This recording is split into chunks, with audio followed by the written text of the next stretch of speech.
భారత్లోని పిల్లలకు MMR vaccine వేయడంతో మరణాలు 88% తగ్గిపోయిందని తెలిపింది ప్రపంచ ఆరోగ్య సంస్థ. 2.5 దశాబ్దాలలో వ్యాక్సిన్ పంపిణీతో 59 మిలియన్ చిన్నారుల ప్రాణాలను కాపాడారన్నారు.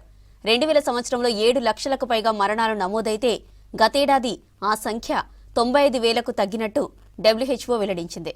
వ్యాక్సిన్ తీసుకోవడంతోనే ఇది సాధ్యమైందని, వ్యాక్సిన్ వేసుకుంటే 97% మిజిల్స్తో పాటు మమ్స్, రూబెల్లా వ్యాధుల నుంచి రక్షణ లభిస్తుందంటున్నారు డాక్టర్స్.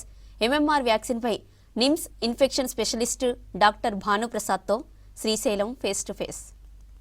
కింద తట్టు వ్యాధితోని అనేక మంది పిల్లలు చనిపోయేవాళ్ళు. కానీ ఎంఆర్ వ్యాక్సిన్ వచ్చిన తర్వాత ఆ ప్రభావం తగ్గిపోయింది, మరణాల సంఖ్య తగ్గింది అని స్వయంగా WHO ప్రకటించింది. 88% మరణాలు తగ్గినట్టుగా పేర్కొంది. అసలు ఈ ఎంఆర్ వ్యాక్సిన్ వచ్చిన తర్వాత దాని పనితీరు ఎట్లా ఉంది, పిల్లల్లో మరణాలు తగ్గడానికి కారణాలేంటి, ఎంఆర్ వ్యాక్సిన్ రాకముందు ఎట్లాంటి సిచ్యువేషన్ ఉండేది, ఈ అంశాలకు సంబంధించి నిమ్స్ హాస్పిటల్లో ఇన్ఫెక్షన్ స్పెషలిస్ట్గా ఉన్నట్టు doctor Bhanuprasad మనతున్నారు.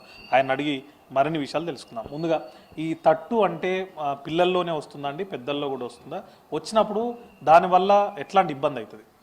So measles are తట్టు అనే వ్యాధి ఒక వైరస్కి సంబంధించింది.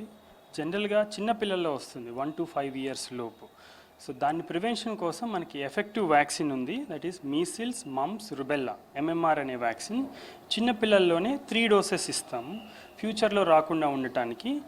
అండ్ వ్యాక్సిన్ ఒక డోస్ ఇచ్చిన తర్వాత 93% ప్రొటెక్షన్ వస్తుంది. ఒక 2 doses ఇచ్చిన తర్వాత 97% ప్రొటెక్షన్ వస్తుంది. ఈ ఇండియన్ IAP ప్రొఫైలాక్స్ వ్యాక్సినేషన్ షెడ్యూల్ ప్రకారం 3 doses ఇవ్వమని చెప్తారు. ఒకటి 9 నెలల వయసు అప్పుడు, 15 నెలల వయసు అప్పుడు, అండ్ 4 to 5 years అప్పుడు బూస్టర్ డోస్ ఇవ్వమని చెప్తారు.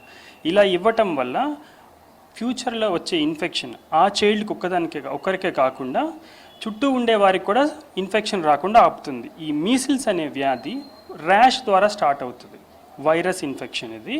సో ఇది కొంతమందిలో మేబీ 5 మందిలో ఒకరికి సీరియస్గా బ్రెయిన్ స్వెల్లింగ్ రావటం, లేకపోతే నిమోనియా రావటం, ప్రాణాంతకమయ్యి హాస్పిటల్లో అడ్మిట్ అయ్యే స్టేజ్ దాకా కూడా వెళ్ళొచ్చు. ఒక మీసిల్స్ ఇన్ఫెక్ట్ అయిన చైల్డ్ తనతో కాంటాక్ట్లో ఉండే వాళ్ళలో 10 మందిలో 9 మందికి ఇన్ఫెక్షన్ స్ప్రెడ్ చేసే రిస్క్ ఉంటుంది.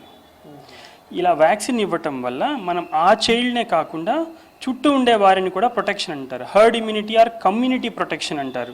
సో అప్ టు 80% ప్రొటెక్షన్ ఉంటుంది.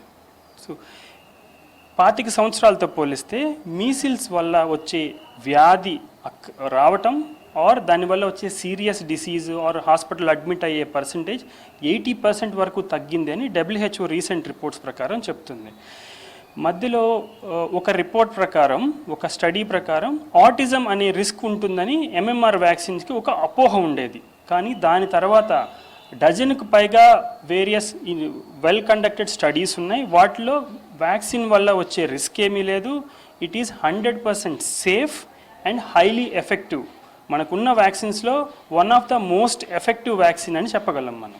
సో అందరికీ చెప్పే వినతి ఏంటంటే పిల్లలు ఆర్ పేరెంట్స్ చూసుకోవాల్సింది, పిల్లలకి కంపల్సరీ షెడ్యూల్ ప్రకారం వ్యాక్సిన్స్ వేయటం వల్ల ఫ్యూచర్లో మీ చైల్డ్కి ఈ ఇన్ఫెక్షన్ రాకుండా ప్రివెంట్ చేయగలుగుతాం. ఈ వ్యాధి వచ్చినప్పుడు పిల్లల్లో ఎట్లాంటి సిమ్టమ్స్ కనిపిస్తే, మీరు ఇందాక అన్నట్టు సీరియస్నెస్ అవుతుంది ఒక్కొక్కసారి, ఆ సిచ్యువేషన్ ఎప్పుడు వస్తుంది? ప్లస్ చాలామంది ఈ వ్యాధి వచ్చినప్పుడు ఇంట్లోనే ఉంచి సొంత పద్ధతుల్లో ట్రీట్మెంట్ చేస్తుంటారు, అది ఎంతవరకు మంచిది? సో ఈ వ్యాధి ఒక జ్వరంతో స్టార్ట్ అవుతుంది. దాంతోపాటు ఎరుపు కరపు వాపులతో సంబంధించిన ర్యాష్ వస్తుంది, బాడీ మొత్తం వస్తుంది, స్ప్రెడ్ అవుతుంది.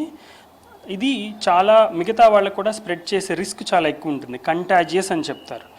ర్యాష్ అండ్ ఫీవర్, దీంతోపాటు చైల్డ్ ఆకలి తగ్గిపోయి తినకపోవటం, వీక్గా ఉండి యాక్టివిటీ తగ్గటం, ఇవి కామన్గా వచ్చేవి. జనరల్గా 1 weekలో ఇవన్నీ సెటిల్ అవుతాయి, స్లోగా రికవర్ అవుతారు. బట్ కొంతమందికి, అంటే 5 మందిలో 5 మంది ఇన్ఫెక్షన్ వచ్చిన వాళ్ళలో ఒకరికి సీరియస్ అయిపోయి కొంతమందికి నిమోనియా రావచ్చు, కొంతమందికి బ్రెయిన్ ప్రాబ్లమ్, స్వెల్లింగ్ రావచ్చు. ఇవి 2 కామన్గా వచ్చే కాంప్లికేషన్స్ అన్నమాట. అవి ఎవరికి ఎలా వస్తాయో మనకి చెప్పలేం. బట్ ఇమ్యూనిటీ ప్రకారం అండ్ వయసు ప్రకారం కొంతమందికి సీరియస్ వచ్చే రిస్క్ ఉంటుంది. ఇన్ఫెక్షన్ వచ్చిన వాళ్ళు వెంటనే డాక్టర్ని సంప్రదించాలి, సొంత వైద్యం చేసుకోకూడదు.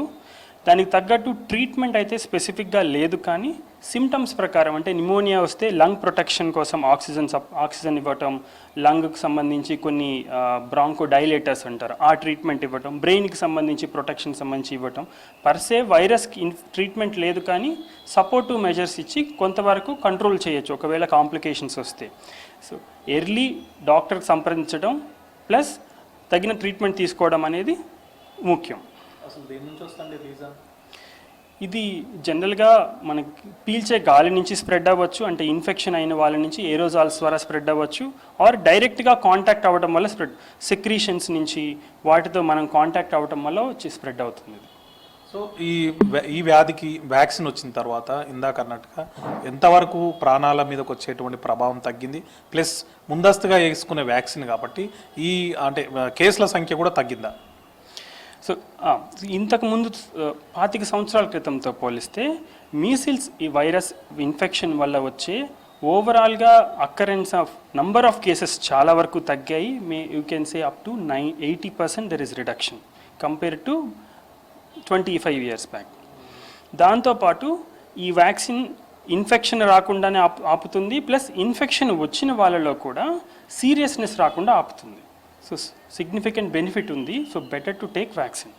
కొంతమంది అవగాహన లేక ఈ వ్యాక్సిన్ వేసుకోకపోవడం వల్ల పిల్లలకు ఇబ్బంది అవుతుంది కాబట్టి ఇప్పటికే WHO చెప్పిన దాని ప్రకారం చాలా ఎఫెక్టివ్గా ఈ MMR టీకా పనిచేస్తుంది కాబట్టి ఖచ్చితంగా ఏదైతే ప్రిస్క్రైబ్ చేసినటువంటి డోసెస్ ఉన్నాయో అవన్నీ కూడా ఖచ్చితంగా వాడితే పిల్లలకి ఇదొక ప్రాణరక్షగా పనిచేస్తుంది, వాళ్ళను ఈ వ్యాధుల నుంచి దూరంగా ఉంచుతుంది, దాని బారిన పడకుండా కూడా చూస్తుందని చెప్పి డాక్టర్ భానుప్రసాద్ చెప్తున్నారు. కెమెరామెన్ నాగేష్తో శ్రీశైలం, V6 న్యూస్, హైదరాబాద్.